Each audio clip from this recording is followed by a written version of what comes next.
Hivavaka isika rehetra. Misaotra sy midera ary mankalaza anao zahay Andriamanitra Ray sy Zanaka ary Fanahy Masina, fa lehibe tokoa ny fitiavanao anay ka nomenao anay Jesosy Kristy zanakao lahy tokana, namonjy anay tamin'ny fahorianay teto amin'ity tany ity, ary mbola manokatra ny masom-pananay koa handraisanay ny fiainana mandrakizay. Isaoranay ianao noho izany fitiavana lehibe izany, fa ianao tokoa no tomponay hatreto ka hatrany an-danitra. Ka io ny teninao izay horenay ho vatsy ny fananay amin'izao maraina izao, ianao Jesosy no antenainay, hametraka izany ao am-ponay tsirairay avy, handresy lahatra anay fa ianao no Kristy zanak'Andriamanitra velona, ilay voahosotra tonga amin'izao tontolo izao, ary ianao no tompo sy mpamonjy anay amin'ny zavatsarotra rehetra. Dia amin'ny anaranao Jesosy no nanankinanay izany. Amen. Ny tenin'Andriamanitra izay anjara antsika amin'izao alahady 12 manaraka ny Trinité izao dia hitantsika araka izay voasoratra ao amin'ny Jaona 5:420 ka mahatratra amin'ny 5:9-7. Filazantsara araka ny Jaona 5:420 ka hatramin'ny 5:7. Toy izao mivaky ny teny amin'ny anaran'i Jesosy. Dia niantso ilay jamba teo aloha indray izy ka nanao taminy hoe, omeo voninahitra Andriamanitra izay mahalala fampanota izany lehilahy izany. Fa izy namaly hoe, tsy fantatro na mpanota izy na tsia. Zavatra iray loha ihany no fantatro, jamba aho teo aloha fa mahiratra aho izao. Dia hoy izy taminy, inona no nataony taminao? Nanao ahoana ange no nampahiratany ny masonao? Dia namaly azy hoe izy, efa voalazako taminareo raha teo fa tsy nihaino ianareo. Nahoana no te hihaino indray ianareo? Moa teo mpianany koa va ianareo? Dia nanevateva azy izy ka nanao hoe, ialahy no mpianany fa izahay mpianatry Mosesy. Izahay mahalala fa Mosesy no nitenenan'Andriamanitra, fa ny amin'izany lehilahy izany dia tsy fantatra izay niaviany. Raha lehilahy namaly azy hoe, mba mahagaga tokoa lahy izany, fa tsy fantatrareo izay niaviany, nefa nampahiratra ny masoko izy. Fantatsika fa Andriamanitra tsy mihaino ny mpanota, fa izay mivavaka aminy sy manao ny sitrapony no henoiny. Hatr'izay dia tsy mbola re, fa nisy nampahiratra ny masony izay teraka jamba. Raha tsy avy amin'Andriamanitra izany lehilahy izany, dia tsy maefa na inona izy. Ary namaly ireo ka nanao taminy hoe, tena teraka tamin'ny ota ilahy. Ka ilahy indray va mampianatra anay? Dia noroahiny izy. Jesosy nandre fa efa noroahiny raha lehilahy, ary rehefa nahita azy izy dia nanao hoe, mino ny zanak'Andriamanitra va ianao? Raha lehilahy namaly ka nanao hoe, iza moa no izy, tompoko, mba hinoako azy? Hoy Jesosy taminy, efa nahita azy ianao, sady izay miresaka aminao no izy. Ary hoy izy, tompoko, minao, dia niakohoka teo anatrehany izy. Ray masonao manamasinanay amin'ny fahamarinana, fa ny teninao ny fahamarinana. Ry fiangonana malala ho aminareo aneny fahasoavana sy ny fiadanana avy amin'Andriamanitra Ray sy Jesosy Kristy tompontsika. Amen. Jesosy dia naneo ny maha izy azy, ny tenany, tamin'ny alalany nanehony fa tompo-pahefana amin'ny olombelona izy. Ary amin'ny maha-tompo-pahefana an Jesosy amin'ny olombelona dia nampalady ny sofiny marenina izy, nampiteny ny mona izy, nanangana ny maty izy, ary amin'ity tenin'Andriamanitra ity aza dia teraka zamba na zamba hatrany akibony reniny no nanehoan'i Jesosy ny maha izy azy teto amin'izao tontolo izao. Gaga ny Jiosy, ary ny fahagagan'ny Jiosy dia tsy niteraka finonan' Jesosy na niteraka famonjena ho azy, fa kosa niteraka fitenenan ratsy ny anaran'Andriamanitra azy teo amin'ny Jiosy. Hany ka namotipototra fatratra izy, ary mialohan'izao teksta izao dia ny reny ny ray aman-dreny ty zazy ty no fotom-pitorana. Fa rehefa ny fotom-pitorana ny ray aman-dreniny dia hoy ny valo tenin'ny ray aman-dreniny farany hoe antanio izy fa efa lehibe izy zao. Vokatr' zany fanontaniana izany indrindra dia miseho izao teksta anjaratsika izao. Nampetsona ilay zamba, ary rehefa nampetsona ilay zamba dia ny zavatra hita de zao: ireto izay tsy mahalala ny famonjen'Andriamanitra ireto indray no miteny hoe omeo voninahitra Andriamanitra izay mahalala fampanota izany lehilahy izany. Zavatra tena mifanohitra amin'ny eritreretina na ny sain'ilay jamba no nambarany reto olona ireto taminy. Ary zany zavatra mifanohitra izany dia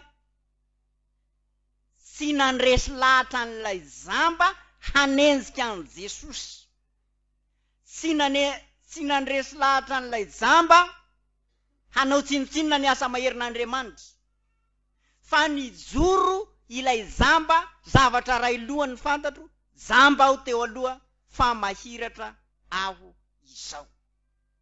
Nijoro tanteraka izy, ary na inona niatra taminy, na inona ankety natao taminy dia nijorony zany mahiratra aho izao. Ary eto amin'ity tenin'Andriamanitra ity ihany koa dia miseho tsara mihitsy fa lehilahy tena nino ity zamba ity, satria ny mahatonga izany dia nanambarany mazava tsara hoe fantatsika fa Andriamanitra tsy mihaino ny mpanota. Io de tena toetr'Andriamanitra io, fa Andriamanitra tsy mihaino ny mpanota. Fantatry ty jamba ity, fa izay mivavaka aminy sy manao ny sitrapony no henoiny. Io zany de tena nampatsehivony ty jamba ity an'reto olona ireto, fa ny mpanota tsy mba henoin'Andriamanitra, fa izy tenany jamba teo aloha na iratra izy zao no henoin'Andriamanitra izy noho ny fanarany ny sitrapon'Andriamanitra. Toetran'Andriamanitra ny tsy mihaino ny mpanota, fa na iza mpanota de tsy mihaino azy Andriamanitra. Ka ny fahotanareo no hevitra mampisaraka ahy aminareo ary manafina ny tavako aminareo, hoy Jehova. Feno ran'olona ny tananareo, fofona fahavetavetana amitsy zany. Sitrako ny fivoriana masina haroharoanareo faharatsiana. Izany no nijeren'Andriamanitra ireto toetrany Jiosy izay mpanota ireto. Mpanamary tena amin'ny lalàna dia ny lalàny Mosesy izay nataony tsy enjery fa tsy niainany teo amin'ny fiainany andavanandro. Ka dia ilay teraka jamba no mamerina amin'ny ray fa ny mpanota tsy henoin'Andriamanitra, na ny mpanota tsy banjinin'Andriamanitra na jeren'Andriamanitra manandrify azy ny fiainany, fa ny olona no hamarin'Andriamanitra, ny olona no vangin'Andriamanitra ka nandray an'Andriamanitra tahaka an'ity jamby ity, izany no henoin'Andriamanitra. Ary na iza izy olona manaisotra ny fahotany ka miala amin'ny lalan'ny ratsy, dia mibebaka, dia haino azy Andriamanitra ka mamaly ny vavaka ataony Andriamanitra. Matetika isika rehefa mivavaka dia mivavaka feno fangatahana, sitrano ny zanako, sitrano ny ankohonako, esory ny aretiko, fa ny fahotantsika tsy mba banjinitsika akory hoe inona ny hevitra mampisaraka amin'Andriamanitra, ary inona ny hevitra tsy hihainoan'Andriamanitra ny vavaka ataoko no ny heloko. Fa tokony andiny tena isika, fa tsy ho faly pitsara ny hafa tahaka ny ataony reto izay jiosy misara ilay zamba sy misara an Jesosy ireto. Fa matetika isika dia tsy mahita ny helotsika, tsy mahita ny ataotsika, tsy mahita ny ditratsika, fa ny hafa no jerentsika tahaka ny fijeriny reto jiosy reto. Ka na dia maneho ny vonahiny aza Andriamanitra dia zamba, tsy mahita ny asa lehibe ataon'Andriamanitra isika, fa very amin'ny fijerenany hafa, very amin'ny fitsarana ny asan'Andriamanitra izay atao, ka tsy mahasapa fa Andriamanitra dia tonga manatrika atsika amin'ny fotoana izay hanatonany atsika. Teo amintsika tokoa Andriamanitra, ary efa namangy atsika izay zamba tsy mahita ny fahasoavan'Andriamanitra, ny fitahian'Andriamanitra, ny famonjen'Andriamanitra. Ary matetika isika dia tsy mahay misaotra akory amin'ireny zavatra natao rehetra tamintsika ireny, fa isika no te hibaiko an'Andriamanitra, hampanaraka an'Andriamanitra amin'ny sitrapontsika. Ny sitrapon'Andriamanitra zay tsara sy be fahasoavana, nefa dia maneho ny voninahiny ary maneho ny fahasoavany amintsika rehetra. Tiatsika izy ary manatona atsika, fantany avokoa ny zavatra niatra tamintsika hatrany akibo, mandra-pahatitra atsika. Ary zany dia toetra n'Andriamanitra hita amin'izao teksta izao. Fantany isika, tsy misy miafina aminy ny zavatra manakona ny fahasoavana izay tokony hiditra amintsika.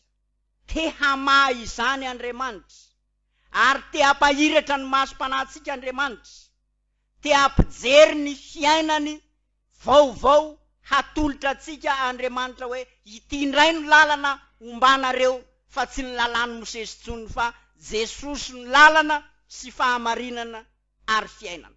Izany lalam-baovao izany no tiany atolotra na tiany omeny atsika amin'izao vanim-potoana izao, ka hampinoana tanteraka atsika an Jesosy, ilay Andriamanitra tokoa nateraky ny ray hatramin'ny taloha indrindra sady olona tokoa. Izy no Andriamanitra tokana maefa ny zavatra rehetra. Jesosy no ilay Andriamanitra tonga nofo, Immanuel, na amintsika Andriamanitra. Eto afovoantsika Jesosy, ary izy no Kristy, na ilay voaositra na ny Mesia. Voaositra hanala ny fahotany zao tontolo zao, voaositra hanasitrana ny aretiny zao tontolo zao, voaositra hanavaka ny eta mavesatra izao tontolo izao Jesosy. Mino izany va ianao? Fa rehefa nijoro ity jamba ity, ka nijorony hatramin'ny farany, na de nisy aza ny fanevatevana, na de nisy aza ny fanaratsiana sy ny fanaovana ela an'ity jamba ity, dia nijorony hatramin'ny farany zany, ary tsy nihodina mihitsy izy, fa tena notazominy Jesosy, tahaka ny hiratsika hoe hitako ny lala tsara ka izorako azoko ny famonjena ka ho tanako. Rehefa mahita izany Jesosy, mahafantatra izany Jesosy, dia mamangy azy, mamangy an'ilay jamba Jesosy, ary ny famanginy azy dia ny fanenany taminy. Zany ny toetr'Andriamanitra ho an'izay miady tsara ny finoana, dia manampy azy Jesosy, mamonjy azy Jesosy. Hazony ny fiainana mandrakizay, miadia niady tsara ny finoana, aza milofika amin'ity tany ity, fa Jesosy mialoha lalana anao, mampahery anao, mitaky anao amin'io fihazonanao ny mahavavolombelon'i Jesosy anao io. Ary izany indrindra no hitenenan'i Jesosy hoe mino ny zanak'Andriamanitra va ianao. Jesosy maneho ny asa mpamonjeny ary maneho ny fanambaratenany amin'ilay jamba. Teolojia luterana na dogmatika luterana. Andriamanitra mampino ny olona, na Andriamanitra manatona ny olona, fa tsy ny olona no miezaka mitady an'Andriamanitra. Ka Andriamanitra manatona n'ilay jamba reraka no miteny hoe mino ny zanak'Andriamanitra va ianao. Ny valo tenin'ny olona izay hitenenan'i Jesosy na izay evangely Jesosy de hoe iza moa no izy tompoko. Fa Jesosy manambara tena hoe efa nahita azy ianao, sady izay miresaka aminao izy. Mino ny zanak'Andriamanitra va ianao, mino aho. Hoy ilay jamba, hoy Jesosy taminy.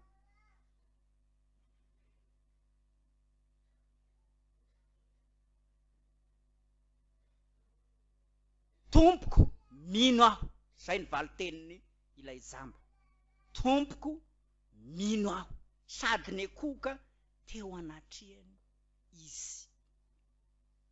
Izany no tena fanolora-tena tanteraka feno, miteny amin'ny alalan'ny vava hoe tompoko, mino aho.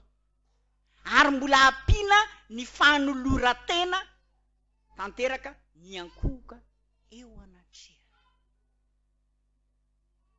Zavatra sarobidy loatra eo amintsika zany hoe nanehoan'Andriamanitra ny voninahiny zany, ary rehefa nanehoany ny voninahiny isika dia mekoka manolo tena. Ary zay fanolora-tena antsika izay dia tena ilain'Andriamanitra mba ho tsapatsika ny famonjena vitan'i Jesosy. Zanak'Andriamanitra Jesosy. Mino ny zanak'Andriamanitra va ianao. Zanaka tonga nofo. Hampidanitro tsara le hoe zanak'Andriamanitra satria nahoana misy antokom-pinoana tsy mino fa zanak'Andriamanitra Jesosy. Kanefa eto de miteny mihitsy ny tenin'Andriamanitra hoe zanak'Andriamanitra Jesosy, ary Andriamanitra Jesosy. Ary tamin'ny voalohany teny tao amin'Andriamanitra, ary lay teny dia Andriamanitra. Io teny voalazan'i Jaona toko voalohany io dia Jesosy. Izy naharina izao tontolo izao. Koa hijorotsika zany. Fa mino ny zanak'Andriamanitra aho. Hanao ny confirmation ianareo spesial amin'izao androany zao. Mino ny zanak'Andriamanitra va ianao. rehefa sitrana na rehefa nanehoan'Andriamanitra fahagagana ve ianareo mba mahay misaotra, rehefa voaray ve ianareo mba mahay mitsaoka, maharitra am'izany ve, na de maro aza ny fanenjehana izay mety hihatra aminareo eo amin'ny fiainanareo, ry confirmanda malala. Tsy maintsy misy ny fanenjehana kanefa mijoroa tahaka amin'ity jambo ty. Asehoy ny voninahitr'Andriamanitra zay naseho taminareo, aza menatra ny joro vavolombelon'ny fitahin'Andriamanitra. Zao ny tahin'Andriamanitra, zao ny karakaran'Andriamanitra, zao ny nanehoan'ny voninahiny tamitro. Aza menatra ny vavolombelon'ny Kristy amin'izay nataony. Fa ity jambo ty na inona natao taminy tsy menatra izy fa nijorony hatramin'ny faran'izany, ary rehefa nijoro hatramin'ny farany izy nampahery azy Jesosy. Koa fiainana mandrakizay ny tanjona, manoloana an'izany fiainana mandrakizay izany, Jesosy irery ihany no afaka mamoa ny fiainana mandrakizay. Jesosy irery ihany no afaka manidy ny fiainana mandrakizay. Rehefa miteny Jesosy hoe tsy fantatra ianao na avy taiza, mihidy izy zay. Rehefa miteny Jesosy hoe midira amin'ny fifalian'ny tomponao, mivoy izy zay. Mpanompo tsara sady mahatoky ilay jamba eto. Engane isika mba hatoky tahaka an'ity jamba ity. Ka na de maro aza ny zavatra miseho amin'ny fiainantsika, de hijoro hatramin'ny faran'isika ary handresy, satria Jesosy no momba antsika. Voninahitra ny eo an'Andriamanitra ray zanaka ary fanahy masina, zay azy hatramin'ny taloha indrindra ka ho mandrakizay. Amen. Vavaka isika.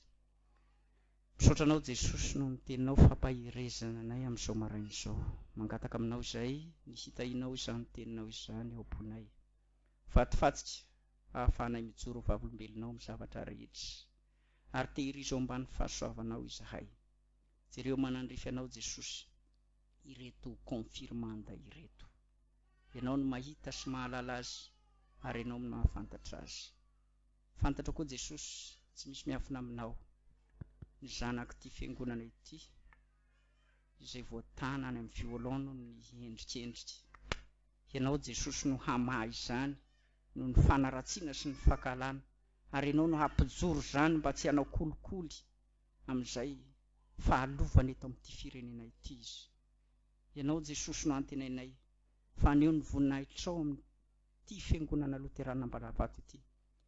Fantatrao ny hetahitapony reto mpanomponao ireto, maro ny aretina, maro ny rofy.